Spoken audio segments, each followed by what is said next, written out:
금요일마다 저희와 함께 해주시는 분이죠. 오늘 글로벌 인터뷰 연세대학교 국제학대학원 이남우 교수와 함께합니다. 교수님 어서 오세요. 네, 어서 오세요. 굿모닝입니다. 네, 반갑습니다. 지금 장기금리 우리 빈센트 교수님이 얘기를 하셔서 며칠 전에 지인들하고 이제 우리 저녁을 먹다가 네. 내 지인들이 뭐 애들이 이제 미국에서 일하고 그런 사람들이 꽤 많았어요. 그래서 이 최근에 이제 뭐 우리 이번 주에 기준금리 연준이 인하하기도 했지만 모기지 금리는 오히려 최근에 조금 내려왔어요. 네. 그래서 뭐 그 어떤 한 분 이제 자제분이 2022년에 한참 경기 안 좋고 막 주가 빠지고 그럴 때 그 모기지를 대출을 받아서 한 3% 초반대 그 미국은 보통 대출 받아서 집을 사니까 조그만 집을 샀다고 그러는데 또 다른 사람은 그 원래 그 자제분이 그 집을 살려고 그러다가 이제 금리가 급등을 원래 했었거든요. 작년 이후로. 근데 최근에 또 다시 빠지는 모습을 보여서 원래 이제 미국에서 소비자들이 제일 느끼는 예민한 금리는 모기지 금리와 이제 자동차 살 때 오토 파이낸싱, 자동차 파이낸싱 금리인데 네. 그 트럼프는 이제 그런 거죠. 기준금리를 계속 압박을 해서 이번에도 스티브 마레는 0.5% 인하하자고 그랬잖아요. 되게 그래서 이 보통 소비자들이 느끼는 모기지 금리나 이런 그 자동차 할부 금융 금리를 좀 낮추자 이제 그런 좀 의도가 있는 것 같아요. 되게. 그러니까 말씀하셨던 것처럼 미국은 장기 금리가 부동산에 연결돼 있기 때문에 그 부분들이 미국의 실생활에 영향을 그쵸. 미친다는 측면에서 맞습니다. 좀 중요한데 어찌 됐건 단기 금리는 많이 눌리고 있는 것 같습니다. 하지만 그러니까 지금 어떻게 보면 스프레드가 지금 이제 우상향하는 어떻게 보면 정상적인 상황이긴 한데 이제 네. 지금 얘기한 것처럼 장기 금리는 최근에 많이 올라온 것은 사실입니다. 네. 자, 오늘 금요일마다 저희는 항상 영어 문장으로 시작을 합니다. 오늘의 영어 문장은 이제 뭔가 함의가 아주 있을 똑 것 같은데. 떨어지는 뭐 쉬운 질문이죠. 네. 뭐죠? 일단 읽어주시죠, 우리 예. 교수님. Are analysts revising up Q4, 그러니까 fourth quarter, Q4 and 2026 estimates? 내년도 그리고 올해 4분기에 대한 과연 애널리스트들의 이런 상향, 실적에 대한 그러니까 이익에 상향. 대한 추정치가 그렇죠. 상향이 되느냐 하향이 되느냐. 근데 일반적으로는 그 미국 기업들은 분기 실적 발표가 가까울수록 시장의 기대감을 좀 낮추려고 네. 그래서 낮아진 기대감을 비트하는 게 항상 목표여서 보통 그쵸. 우리가 이제 12월 중순이니까 4분기 시작된 지 벌써 2달 반 됐잖아요. 그러면 첫 2달은 보통 전통적으로는 이익이 조금 하향 조정됩니다. 항상 1, 2%. 네. 한 첫 2달은. 근데 이번 4분기 보면 지난 3분기 실적이 되게 좋았잖아요. 한 전년 동기 대비 한 13% 증가를 했었으니까. 그래서 3분기에도 첫 2달 동안 0.5%, 그러니까 실적 발표되기 한참 전이죠. 0.5% 하향 조정이 되는데 이번 4분기에도 10월, 11월 2달 동안 0.3% 상향 조정이 지금 되는 중이니까 물론 실적은 4분기 실적은 1월 말부터 해서 발표가 되겠지만 뭐 분위기는 상당히 좋은 것 같습니다. 그래서 이제 대답은 yes they are. 그러니까 네. 애널리스트들이 상향 조정을 하고 있다. 근데 여기 보시다시피 막대 그래프 보면 대부분 한 2% 정도 평균 하향 조정을 해서 낮아진 기대 수준 눈높이보다 좀 실적이 좀 좋게 나오는 그런 모습. 그래서 지금 주가가 우리가 S&P 기준으로 보면 11월 초 중순에 주가가 많이 그때 급락을 해서 좀 AI 버블론이 나오고 그러면서 걱정을 했다가 최근 한 3주 동안 또 꾸준히 회복, 상당히 가파른 회복을 지금 보이고 있잖아요. 그래서 금리 인하에 대한 기대감도 있고 이러한 4분기 이익, 그 다음에 더 나아가서는 2026년 이익. 왜냐하면 이익이라는 것은 뭐 4분기 이제 얼마 안 남았기 때문에 내년 이익에 대한 기대감이 더 주가의 큰 변수입니다. 뭐 국내 시장도 그건 마찬가지고. 그래서 내년 이익도 괜찮은 거 아닌가. 이제 그런 안도감이 주가를 좀 서포트 해주는 것 같아요. 되게. 그러니까 화면에 보니까 이게 first 2months 2분기잖아요. 2분기 연속 이렇게 상향되었던 게 코로나 이후에 처음이네요.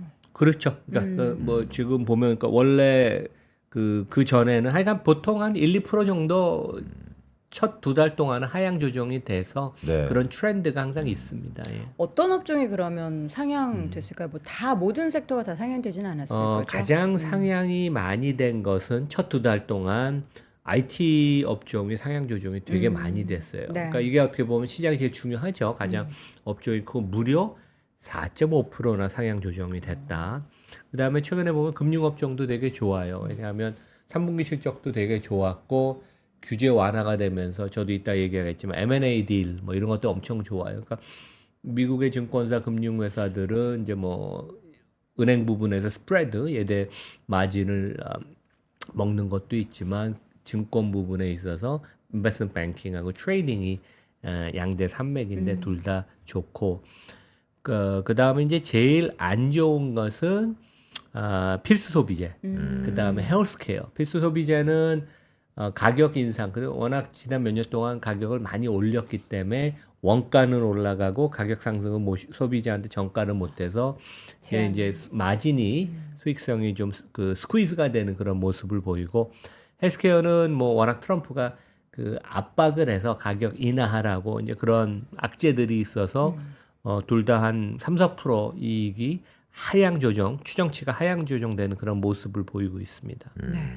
헬스케어가 약간 하향이라는 게 또 아쉽긴 한데 또 최근에 주가는 또 좋았어가지고. 그러니까 워낙 그동안 네. 많이 조정을 받아서 이제 악재가 좀 반영된 게 아닌가 이제 그런 것 때문에 조금 최근에 올라가는 것 같아요. 네. 내년도에 대한 추정치는 이제 4분기도 4분기 중요한데 내년 전체적인 추정치는 어떻게 지금 그러니까 많이 내년 올라가고 추정치가 있습니까? 제일 중요하죠. 뭐 네. 국내 시장도 내년에 뭐 삼성전자 우리 아까 빈센트한테 배웠습니다. 닉스, 하이닉스 이익이 얼마큼 날 것인가. 그게 되게 중요하잖아요. 그래서 미국도 보면 내년 이익 전망이 이미 상당히 좋은데 내년에 한 10% 이상 이익이 증가될 걸로 예상하는데 최근 두 달 동안 2% 이것도 상향 조정이 됐습니다. 여기 다음 페이지 그림을 보시면 여기 그러니까 굵은 검은 선으로 된 것이 금년 9월 말, 그러니까 이제 네. 4분기 시작되고 나서 한 두 달 반 동안 이익 조정의 폭이에요. 한 꾸준히 우상향 되잖아요. 그래서 이익 추정치가 상향 조정이 되고 있고 하늘색 점선은 S&P 주가인데 실제 뭐 10월 말, 11월 초 중순 급락됐다가 최근에 회복되는 모습. 그래서 이제 항상 AI 오늘 오라클 얘기도 많이 나왔잖아요. 되게 그러니까 네. 오라클은 문제는 이 회사가 빚이 좀 많아요. 한 150조 원 차입금이 있습니다. 그래서 제가 아마 9월 달에 그때 오픈 AI 주문 받고 하루에 주가 30% 급등할 때 그 소프트웨어 인력이 여기가 그냥 양질의 인력이 아니어서 시총이 그렇게 받을 수 있는 회사가 아니다고 얘기했는데 그 이후로 주가가 한 30% 하락한 것 같아요. 네. 그래서 시장의 우려는 AI 투자에 대한 이제 결국 리턴이 얼만큼 있을지. 근데 이제 재무 구조가 건실하면 알파벳이나 뭐 아마존 아니면 마이크로소프트가 똑같은 코멘트를 했으면 주가가 급락 안 했을 텐데 빚이 한 150조 원이 되는 회사가 앞으로 차입을 더 많이 하고 심지어는 그 투자 적격 등급을 하향 조정될 수 있다는 그런 우려. 네. 이제 어떻게 보면 막연한 우려죠, 되게. 이제 그런 것 때문에 주가가 좀 출렁이긴 했는데 그래도 시장 전체를 보면 네. 내년 이익이 10%를 훌쩍 뛰어넘고 그것에 대한 확신이 시장이 좀 많아질수록 주가는 어느 정도 서포트는 받는 것 같아요. 최근에 이제 회복되는 모습이 그렇고 그래서 내년 이익 기준으로 보면 시장 전체로 우리 퍼가 22배니까 뭐 높습니다. 근데 한 요 정도 우리 어깨 정도 목 요 정도 와 있는. 그러니까 네. 여기까지 오면 이건 이제 버블이고 네. 상당히 우리가 조심은 해야 되지만 또 뭐 아주 우리 버블 영역이라고 보기에는 좀 어려운 시장의 밸류에이션입니다. 이제 그렇게 판단하는 게 맞을 것 같아요. 네, 교수님 이 부분 되게 중요한 것 같습니다. 한 두 달 전에 오라클에 대해서 교수님이 현지를 보면 인력, 물론 모든 것들이 인력이 다 대변하는 건 아니지만 인력의 글쎄 자질 아니면 퀄리티가 글쎄 최상단은 아닌 것 같다 이런 말씀이 되게 그때 귀담아 들을만 했었는데 지금 오라클의 CDS 프리미엄도 그렇고 차입 문제도 그렇고 뭔가 문제가 하나씩 나오고는 있습니다. 근데 이것이 다른 빅테크로 스프레드 아웃 될지 아니면 오라클 자체의 국지적일지 경험이 많으시잖아요. 어떨 것 같으세요? 그거는 뭐 아무도 모르죠. 근데 전이 효과에 대한 우려는 할 필요는 있는 것 같고 최근에 보면 하여간 퀄리티가 조금 떨어지고 오히려 주가는 많이 오른 데들은 상당히 취약한 것 같아요. 근데 시장 전체가 지금 밀리지 않는 것은 좀 다행인 것 같고 그게 이제 아마 전반적인 시장의 지금 IT가 오히려 4분기 이익 추정치 상향 조정되고 있다고 그러잖아요. 지금 5% 정도. 그러니까 그런 점은 조금 위안으로 우리가 삼아야 되는 게 아닌가. 근데 제가 전에 말씀드린 것처럼 오픈 AI, 샘 얼트먼 이 개인에 대한 키맨 리스크는 여전히 있을 것 같아요. 네. 그래서 시장을 그때그때마다 조금 흔드는 역할을 할 것이다. 자, 이어서는 오늘 뭐 펩시코 그리고 워너브라더스 디스커버리 그리고 중국 전기차 이야기를 한번 쭉 풀어보도록 하겠습니다. 먼저 펩시코와 지금 엘리엇의 휴전. 지금 이제 엘리엇이 딱 붙으면은 뭔가 이제 많은 것들이 변화할 텐데 지금 잠깐 휴전 상태인 거예요. 그렇죠. 이제 국내도 우리 이제 3월 주총을 앞두고 우리 뭐 국내 해외 행동주의 펀드들이 이제 몸을 엄청 풀어서 이제 지금 준비를 하고 있습니다. 네. 주총이 되게 중요한 시즌이니까. 근데 뭐 미국은 한국처럼 뭐 3월에다 주총을 하진 않아요. 네. 회사마다 선택해서 훨씬 더 유연하게 주총을 하는데 여기 이제 제가 막대 그래프 밑에 표시한 것처럼 펩시코 여기가 이제 코카콜라랑 이제 탄산음료 경쟁하고 네, 플러스 스낵이 있죠. 근데 9월에 한 6조 원 정도 포지션을 취득을 발표를 했죠. 엘리엇이. 왜냐하면 펩시코가 브랜드나 회사의 그 기본적인 펀드멘털은 좋은데 경영진이 너무 포커스를 못해서 회사가 망가졌다.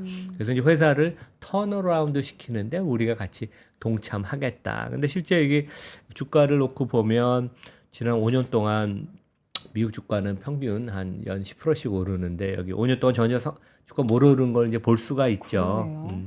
그래서 이번 주에 마크 회사랑 협상을 많이 합니다. 엘리엇은 이제 75페이지짜리 공개 서한을 보냈고 실제 뒤에서 경영진과 이사회와 엘리엇 보통 이제 행동주의자와 마크 협상을 많이 하는데 이번 주에 이제 펩시 경영진이 제가 좀 이따 설명을 드리겠지만 뭐 구조조정하고 비용 절감하고 뭐 이런 것들을 하겠다고 발표를 내서 이제 휴전인 것 같지만 실제 엘리엇이 원래 요구한 강력한 그러한 조치에 비해는 훨씬 미미해요. 그래서 약간 폭풍 전에 그런 좀 고요함 그런 거 아닐까. 근데 재밌는 것은 원래 이 필수 소비재 아까도 우리 얘기할 때 하향 조정이 오히려 많이 됐다고 올해도 주가 제일 많이 빠졌어요. 근데 원래 필수 소비재는 이게 안정성 때문에 시장보다 밸류에이션이 높습니다.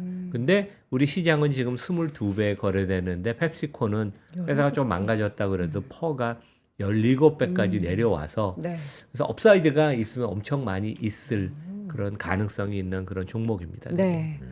펩시코가 엘리엇과 함께 만드는 앞으로의 뭔가 미래가 그럼 좀 기대할 만한 내용들이 있겠네요. 그래서 이제 결국 행동주의자가 어떤 종목의 상장 회사에 대해서 이제 이슈를 제기하고 그 케이스를 강하게 푸시하면 이제 그 펀더멘탈 스토리 한번 들어볼 만해요. 그래서 이제 다음 페이지를 놓고 보면 2016년부터 이제 지난 한 10년 정도 거의 되네요.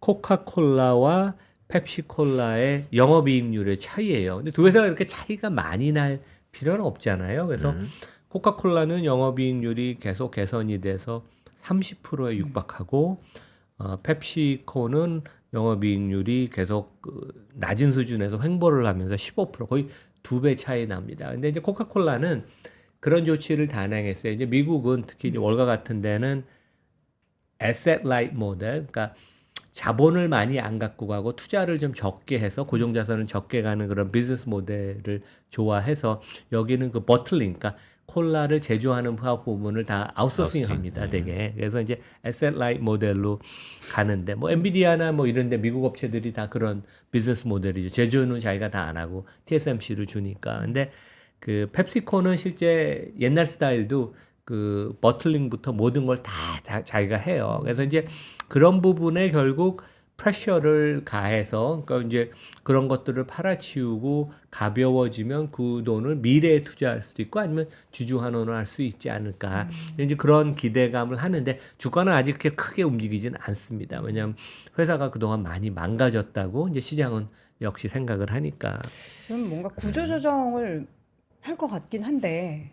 그렇죠. 그러니까 네. 그래서 이제 다음 페이지 보면 그 엘리엇이 9월 당시에 그 요구했던 조건이 두 가지였어요. 크게 네. 이제 지금 말씀드린 이 버틀링, 그 탄산음료 제조할 때 버틀링 사업 부분의 그 제조 부분을 이제 매각을 해서 뭐 그 부동산이 있으면 부동산 그 매각 대금 같은 게 유입이 되겠죠. 그다음에 다른 것은 기타 그 스낵 부분 같은데 이제 언더퍼포밍 하는 브랜드가 있어요. 그러니까 소비자들의 그 취향이 계속 바뀌잖아요. 그래서 이제 그런 언더퍼포밍 하는 실적이 좋지 않은 일부 브랜드나 사업 부분은 핵심 사업이 아닌 데는 이제 매각을 해라. 이제 그런 조건이었는데 이번 주에 그 펩시코가 발표한 내용을 보면 엘리엇의 조건들은 큰 구조 조정이에요. 근데 그것은 안 하고 좀 작은 것들. 그래서 엘리엇은 실제 원래 보통은 이제 이사회 멤버를 한 두세 명은 자기네가 넣거나 아니면 너무 문제가 많을 땐 이사회를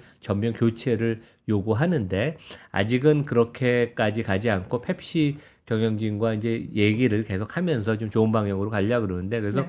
펩시 경영진이 이런 걸 얘기를 했죠. 그래서 제품 수를 한 20% 줄여서 좀 선택과 집중을 해서 수익성 마진을 개선을 하고 네.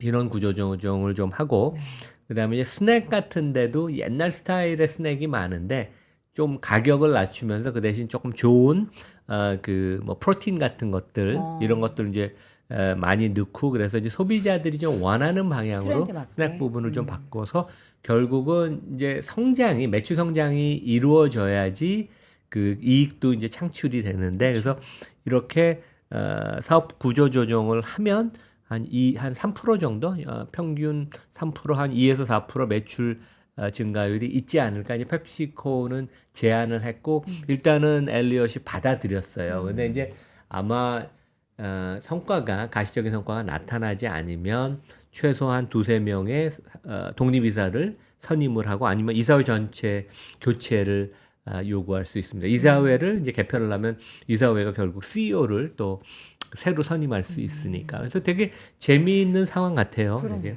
이게 얼마나 이 타협안에 대해서 펩시가 빠른 이행을 할지 그게 또 실적이 얼마나 빨리 반영이 될지에 따라서 워낙에 쌓아 있는 주가가 얼마나 또 그러니까 되게 빨리 저평가돼 있죠. 전해보낼지가. 17배인데 이 대단한 세계적인 브랜드가. 네.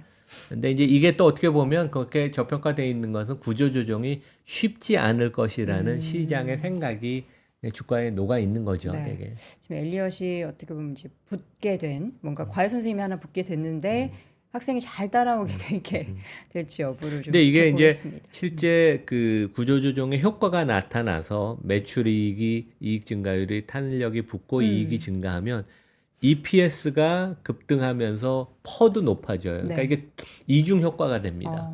그래서 이익이 증가해서 늘어나는 데다가 퍼가 17배가 되던 게 실제 그 코카콜라는 퍼가 22배거든요. 그러니까 상당히 주가의 업사이드는 1, 2년 동안 있을 가능성도 있다. 우리가 좀 눈여겨볼 필요가 있습니다. 추이를 한번 지켜보시는 게 좋을 것 왜냐하면 같습니다. 좋은 회사가 좋은 브랜드가 많이 망가져 있을 때 네네. 뭔가 계기가 있고 캐탈리스트가 그렇죠. 있을 때는 한번 관심을 갖고 볼 만하다. 이제 그런 얘기입니다. 그러니까 우리가 이제 코카콜라, 펩시 항상 얘기하면 코카콜라가 되게 절대적인 파일을 차지하고 있기 때문에 펩시는 이게 대체품도 안 되고 이제 경쟁 좀 열위에 있다라고 생각을 하잖아요. 근데 또 이런 사업 내용들을 보면은 또 펩시가 잘하는 부분도 있긴 하니까 이번 타협안 그리고 구조조정 내용들이 어떻게 잘 반영이 돼서 펩시의 기업에 있어서의 변화가 나타나게 될지를 주목해 보겠습니다. 자, 이어서는 최근에 있었던 이슈 중에서 넷플릭스가 워너브라더스 디스커버리를 인수하는 그 내용이 되게 핫해요. 그러니까 국내에서는 우리가 조금 뭐 워너 브라더스 디스커버리 물론 넷플릭스는 우리 투자가들이 많이 아는 종목이지만 네. 워너 브라더스 디스커버리 그다음에 파라마운트 하면 우리가 극장의 브랜드는 알지만 영화의 브랜드는 알지만 낯익은 종목은 아니잖아요. 근데 미국에서 지난 1, 2주 동안은 월가에서 가장 핫한 뉴스. 그래서 제가 조금 설명을 드릴게요. 이게 어떻게 되는 거냐면 그 이제 세 개 회사가 지금 그 붙어 있는 거 아니에요? 그러니까 이제 인수 대상이 되는 회사는 워너 브라더스 디스커버리. 그다음에 제일 처음에 인수를 하고 싶었던 회사는 넷플릭스. 근데 넷플릭스는 시가총액이 한 5천억 달러 되는 한 700조 되는 거대한 회사인데 최근 6개월 동안 물론 주가가 너무 많이 오른 것도 있지만 워너 브라더스 디스커버리에 이제 인수 제한을 한다. 이제 그런 소문이 퍼지면서 주가가 한 20% 빠졌습니다. 네. 그래서 이제 시총이 한 4천억 달러로 줄었고 그 다음에 워너 브라더스 디스커버리는 재미있는 게 연초만 해도 주가가 10달러 미만이었어요. 여기가 이제 보통 그 헐리우드 스튜디오와 케이블 TV 네트워크 그 다음에 이제 스트리밍 요 부분이 있었는데 약간 그 가라앉는 배 같은 느낌. 왜냐하면 모든 게 이제 테크놀로지를 이용하는 걸로 변하는데 여기가 이제 그런 거에 적응을 못해서 그래서 시총도 뭐 한 20억 달러, 200억 달러 정도 됐는데 최근에 보면 주가가 금년에 한 200% 이상 올라서 지금 시총이 뭐 한 700억 달러쯤 됩니다. 그리고 이것을 인수하겠다는 회사는 실제 되게 작아요. 파라마운트는 시가총액이 150억 달러밖에 안 됩니다. 150억 달러밖에 안 되는 회사가 700억 달러 회사를 인수하겠다니까. 근데 이제 재미있는 것은 파라마운트는 그 지금 트럼프와 이제 측근인 레리 앨리슨의 아들인 데이비드 앨리슨이 이제 몇 달 전에 인수를 했죠. 네. 그래서 이제 여기 그 재미있는 게 실제 그 이 약간 그런 거가 있는 것 같아요. 2세들은 이 엔터테인먼트 이런 영화 이런 쪽에 좀 콘텐츠 그 쪽으로. 방송에 대한 콘텐츠에 대한 로망이 있어서 약간 이제 시장은 좀 이렇게 보는 것 같아요. 데이비드 앨리슨이 아직 검증도 안 된 2세인데 아빠가 뭐 전 세계에서 제일 부자 중에 하나니까 그 오라클 주식의 40%를 갖고 있습니다. 그래서 이제 이런 것들을 좀 약간 게임 비슷하게 이제 한다고 보고 돈이 워낙 많으니까. 근데 넷플릭스는 원래 테크놀로지 기업이고 컨텐츠를 자체 생산하지 M&A를 통해서 성장을 안 했는데 네. 큰 지금 이제 시도를 하는 거거든요. 근데 시장은 좋아하는 게 아니에요. 왜냐면 주가가 최근 몇 달 사이에 20%가 빠졌으니까. 그래서 넷플릭스 경영진도 지금 되게 부담을 느끼는 상황. 결국 미국은 경영진의 평가가 주가의 퍼포먼스로 나타나니까. 그래서 이제 지난주에 깜짝 발표를 넷플릭스가 했죠. 주당 27달러에 우리가 인수를 하겠다. 그래서 대부분은 현금으로 주고, 그러니까 이제 한국하고 틀린 게 한국은 뭐 기업을 인수를 하겠다 그러면 이제 원래 한 30% 정도 삽니다. 근데 해외에서는 그걸 M&A라고 못해요. 그런 표현을 안 써요. M&A는 전체 회사를 다 사서 통으로. 일반 주주분을 통으로 다 사고 파는 거지. 한국같이 30% 지분만 지배주주 걸 사주고 그것도 지배주주만 프리미엄에 사주고 일반 주주권 안 사주잖아요, 되게. 이제 그런 건 private deal, private benefit이라고 합니다. 사적인 이익. 그래서 이것은 이제 그 글로벌 스탠다드를 보면 M&A도 아니에요. 그래서 이번에 이제 국내에서 공개 매수 제도를 도입을 해서 지배권을 갖고 가는 그런 컨트롤을 갖고 가는 딜을 하려면 전체 일반 주주 걸 다 통으로 사줘라. 그게 당연히 맞는 거고 그게 네. 이제 뭐 시장이 평평하게 만들려면 하는 거죠. 주주 근데 가운데 차별을 두지 마라. 당연하죠, 되게. 모든 주주는 그 동등하니까. 그래서 이제 넷플릭스가 27.5달러에 제안을 했는데 실제 워너 브라더스 디스커버리는 파라마운트가 그동안 계속 니네 사고 싶다고 얘기를 했었나 봐요. 근데 조금 이제 우습게 보면서 그동안 그 인수를 할 수 있는 기회를 안 주다가 한 3일 됐죠. 전격적으로 파라마운트가 우리가 30달러 올 캐시 모든 캐시로 사겠다. 그러니까 이 이제 워너 브라더스의 그 디스커버리의 주주는 좋은 거예요. 그러니까 두 가지 패가 있고 하여간 지금 주가를 보면 오늘 29.5달러입니다. 그러면 파라마운트가 낸 30달러 오퍼보다 약간 낮다는 것은 이 딜은 진행이 되고 더 나아가서 지금 경쟁이 서로 되고 있으니까 파라마운트가 좀 더 가격을 높여서 32달러, 33달러까지 가지 않을까. 그러니까 실제 워너브러스 디스커버리 주주에서는 일반 주주 입장은 좋은 거예요.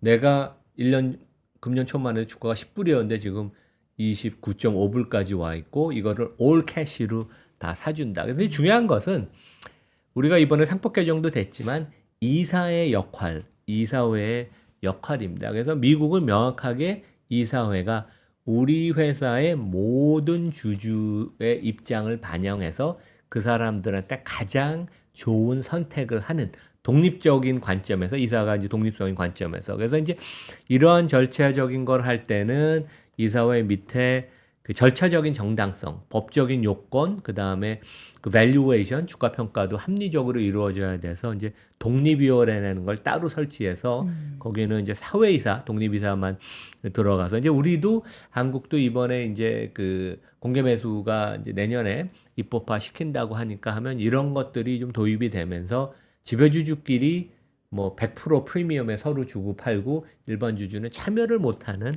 그런 일들은 없는 그런 쪽으로 가면 시장이 되게 좋아질 수가 있습니다. 예.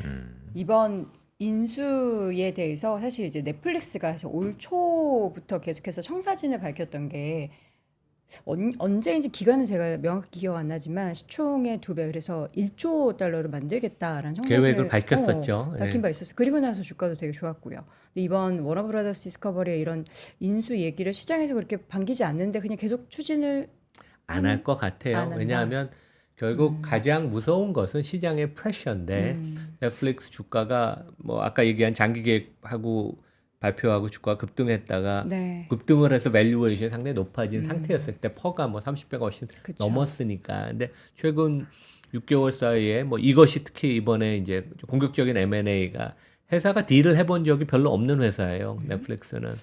그래서 주가가 20% 하락한다는 것은 경영진한테 상당히 강한 시그널을 주는 거기 때문에 여기서 추가로 넷플릭스가 더 치고선 높은 가격을 제시하지는 않을 것이다. 그리고 실제 이 독과점적인 측면에 있어서 넷플릭스가 워너브러스 디스커버리 인수하면 스트리밍 쪽에서 그 독과점 사업자로 지정이 될 수가 있어서 딜이 이제 승인이 안 날 수도 있고 물론 이제 유튜브나 틱톡까지 포함을 해서 크게 시장을 보면 그렇게 안 볼 수도 있지만 뭐 이제 그런 이슈들이 있어서 더 이상 공격적으로 안 될 것이다. 근데 시장 그렇게 생각해요.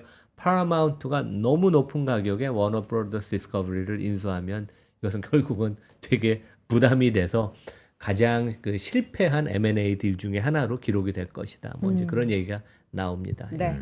마지막으로는 중국 전기차 기업들의 이런 약진 때문에 다른 유럽 브랜드들이 지금 고전을 면치 못하고 있다고요? 그러니까 지금 중국 업체, 전기차 업체들이 이제 미국 수출을 못하니까 네. 우리 한국에서도 지금 최근에 엄청 그 랭킹이 올라가고 있죠. 근데 네. 유럽이 아주 각축전이 지금 벌어지고 있는데 유럽 업체들이 진짜 힘들어하는 것 같아요. 그리고 이제 유럽 시장에서 미국 업체들도 상당히 그 마켓 쉐어가 높았는데 폴쉐가 워낙 몇 년 전에 상장을 했잖아요. 시가총액이 100조 원을 훌쩍 넘고 뭐 영업이익률도 한 15% 정도 되던 회사가 최근에 이제 중국 비즈니스가 급격하게 안 되고 전기차 부문에 있어서 지금 폴쉐가 경쟁력을 확보를 못 하고 있으니까 여기는 이제 폴쉐는 그 이사회, 집행이사회가 있고 그다음에 노조가 들어가 있는 슈퍼바이저리 보드, 그러니까 집행감독 위원회가 있는데 경영진과 그 집행감독위원회가 이제 구조조정 얘기를 하고 있습니다. 강제로 그 독일은 그 인원 구조조정을 못 해요. 한국하고 되게 비슷하죠. 근데 폴쉐가 독일 전역에서 고용하는 인력이 한 3만 5천 명쯤 된다 그러는데 그 중에 한 4분의 1 정도를 구조조정을 해야 되는 게 아니냐 결국. 그래서 이제 그 인력은 경쟁력을 갖기 위해서 원가 경쟁력을 갖기 위해서 저임금 국가로 생산 설비를 이전해야 되는 게 아니냐. 근데 이걸 강요할 수는 없어요. 왜냐하면 노조 협약에 2030년까지 고용 보장이 돼 있기 때문에. 그래서 네. 이제 나이가 들어서 은퇴하는 분들이나 아니면 이제 자발적으로 퇴직하는 분들을 중심으로 인원을 줄이겠다고 할 정도로 그 슈퍼 브랜드를 갖고 있는 럭셔리카 폴쉐도 이렇게 어려움을 되게 겪고 있는 이제 그런 상황입니다. 되게. 이게 유럽에서 그래서 계속 중국의 전기차 쪽도 그렇고 뭔가 배터리도 그렇고 계속 좀 견제를 하고는 있잖아요. 그래도 뭐 약진이 대단하죠. 지난주에 우리 얘기한 것처럼 유럽의 그 전기차 MS가 그러니까 중국 전기차 업체들의 유럽 MS가 한 13%까지 올라가 있고 플러그인 하이브리드는 마켓 쉐어가 MS가 15%까지 올라가 있잖아요. 그러니까 되게 이 자동차라는 것은 장치 산업이어서 가동률이 중요한데 네. MS를 급격하게 뺏긴다는 것은 상당히 그 생존의 문제. 그래서 실제 뭐 어제 프랑스의 르노와 미국의 포드가 네. 합작을 하겠다 유럽에 있어서. 그러니까 이게 이제 수요가 적으니까 재고는 늘어나고 이제 생산을 같이 공유를 하는 거죠. 그래서 저가 전기차 부분에 있어서는 포드가 최소한 유럽에서 판매하는 부분에 있어서는 르노의 그 생산 시설을 사용을 하겠다. 그래서 2028년부터 그러니까 르노가 조그만 차는 그러니까 블란서랑 이태리 업체들이 조그만 자동차는 잘 만듭니다. 네. 이제 그런 식으로 협력을 하고 그다음에 SUV나 이런 쪽으로도 협력을 확대하겠다. 그래서 실제 우리가 이제 시총을 보면 이 회사가 과연 살아날 수 있을까 이제 그런 걸 보는데 네. 일본에서는 닛산의 시총이 현대차 시총이 우선 주가에 있지만 60조 원쯤 됩니다. 닛산의 시총이 한 10조 원 조금 넘어요. 근데 르노도 제가 어제 시총 찾아보니까 시총이 한 10몇 조 원밖에 안 돼요. 근데 이런 데들은 전 세계 톱 10 메이커 중에 하나였는데 앞으로 5년 10년에는 이제 후에는 생존할지 모른다는 그런 우려가 이제 주가의 밸류에이션의 시총에 이제 녹아 있는 거죠, 되게.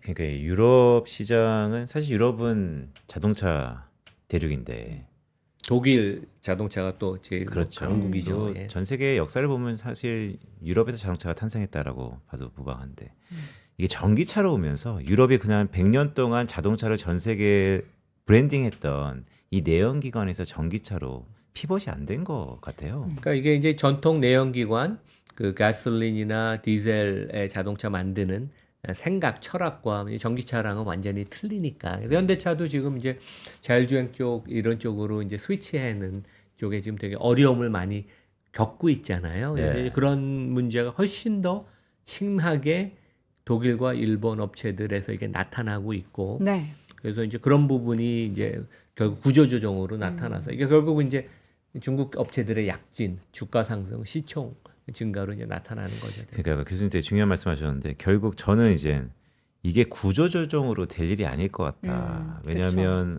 제품을 만드는 그 철학 베이스가 바뀌지 않는 한 암만 규모를 줄이고 뭘 해도 서바이벌 살아남을 수 있을 만정 주가 측면에서는 상당히 헤게모니와 모멘텀을 잃어버리지 않나 생각 들어요. 그러니까 저희 대학원도 최근에 보면 독일 학생들이 아주 많이 와요. 그러니까 독일 학생들이 되게 우수해서 공부를 잘합니다. 그래요? 그래서 이제 수업도 그러니까 학생들이 많아져서 수업의 어떤 분위기 이런 것도 되게 좋아지는데 네. 그 학생들하고 얘기를 해보면 자기 나라의 미래가 없다고 생각해서 독일의 미래가 없다고요? 네, 그래서 독일을 떠나서 어디 그러니까 아시아 하면 이제 뭐 한국이 대안이 되는 거죠. 그래서 한국 같은 데서 일하고 싶어하는 유럽 학생, 독일 학생들이 되게 많아지고 있습니다. 근데 물론 이제 우리나라 기업들의 여건이 네. 이렇게 외국 학생을 받아서 뭐 국제화되고 우리는 아직 일하는 방식이 좀 한국적이잖아요. 그게 어떻게 보면 생산성을 높여왔던 방법이고 하고 그래서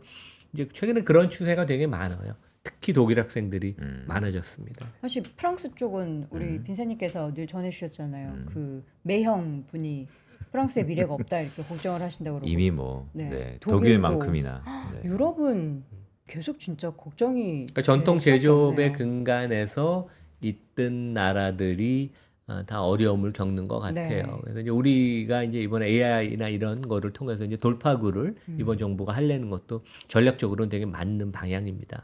우리도 제조 강국이니까. 네. 중국은 사실 중국 내부적으로 뭐 우리가 알고 있는 전기차 기업들 말고도 엄청나게 많은 기업들이 있고 그 안에서 막 없어지고 난리를 치고 하는데 결국에 거기서 살아남은 기업들 그리고 해외에서 지금 자리를 잡고 있는 중국 기업들은 다른 유럽 국가의 기업들마저 힘들게 만들 정도의 강한 지금 드라이브를 걸고 있는데 이게 그럼 계속 갈 당연히 계속 것인가? 되겠죠. 중국 네. 뭐 전기차 업체들, 배터리 업체들의 그 품질, 성능 개선, 그다음에 엔지니어들의 그 근로의식 이런 거 보면 뭐 시장을 엄청 계속 잠식을 할 테니까. 근데 그게 결국 이제 이 시총이 계속 재편이 되는 걸 보여주는 거 네. 아니에요, 되게. 자, 지금 유럽에서 이제 뭐 중국을 아무리 견제한다라고 해도 이게 소비자들이 선택을 하면은 그걸 어떻게 막을 수는 없겠죠. 그러니까 이제 자동차가 내구재죠. 네. 그런데 필수품이자 내구재에서 네. 또 다른 연식으로 바뀌었었는데 음. 저는 이 유럽이 자동차에 아까 정말 말씀드렸던 그 자동차를 만드는 그 철학 그것이 안 바뀔 것 같아요. 유럽이란 나라는 그거를 바꾸면 정체성이 흔들리니까. 맞아요. 그래서 힘들지 않을까라는 생각이 듭니다. 사람은 잘 안 바뀝니다. 그래서 이제 세대가 교체가 돼야 되는데 네. 그런 면에 있어서는 그동안 이 기계 강국 그다음에 엔지니어링의 근간에서 세계를 제패해왔던 독일과 일본이 되게 어려움을 겪고 있고 일본도 지금 되게 적응을 되게 그렇죠. 못하고 있어요. 되게.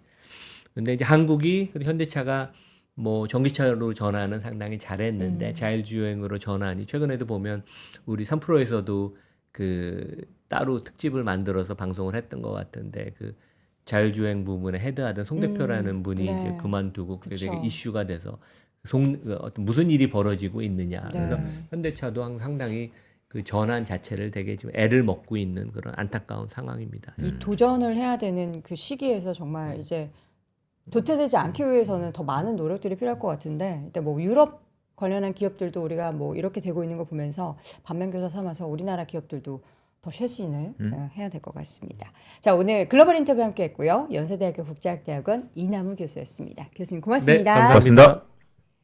자, 오늘도 월스트리트 모닝 브리핑 함께 하셨습니다. 우리 또 옷을 입고 오신 빈쌤님도 그렇고 우리 많은 우리 시청자 청취자분들도 그렇고 제가 뭐라고 또 저의 생일을 축하해 주셔서 일단 대단히 감사드리고요. 내년에도 여러분 축하해 주시면 감사하겠습니다. 앞으로도 월스트리트 모닝 브리핑은 이렇게 축하해 주신 만큼 이 에너지 받아서 저희는 좋은 콘텐츠로 새벽을 열어드리겠습니다. 1년에 네. 365일 네. 거래일수로는 뭐 250여일 네, 되는데 자기의 날이 있다는 게 중요한 겁니다. 그렇죠. 물론 이제 저랑 생이 똑같은 분이 3프로에 한 분 더 계세요. 우리 이프로님. 이프로님도 오늘 생신이고 심지어 저랑 띠도 똑같아요. 그래서 우리는 띠동갑이다 이렇게 보면서 가족이다 알겠습니다. 하는데 자기의 날은 되게 네. 중요하니까요. 시청자 여러분들도 투자하는 자기의 날에는 좀 더 경거망동하지 않고 그 자기 얘기 철을 하시려고 갖고 그랬던 네, 거구나. 잘했으면 좋겠다. 예. 여러분의 날은 매일매일 펼쳐집니다. 오늘도 수익 더 많이 불어나시기 바라겠고요. 저희는 내일이 아니죠. 다음 주 월요일 6시에 다시 돌아오겠습니다. 여러분 오늘도 고맙습니다. 고맙습니다. 2026년 준비되셨나요?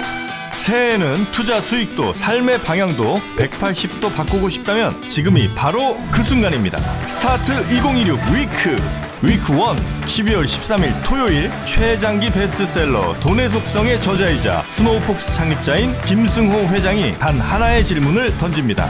어떻게 투자할 것인가? 그리고 그 자리에서 당신의 생각을 뒤흔드는 실전 Q&A가 시작됩니다. 위크 2 12월 21일 일요일 저속노화의 정희원 소장 그리고 3프로TV 구독자가 사랑한 투자 전문가 윤지호 대표와 안유화 원장 여기에 데이터로 세상을 읽는 송기령 작가까지 인생, 건강, 투자 그리고 한국 사회 2026년을 관통할 모든 이야기가 단 하루에 압축됩니다.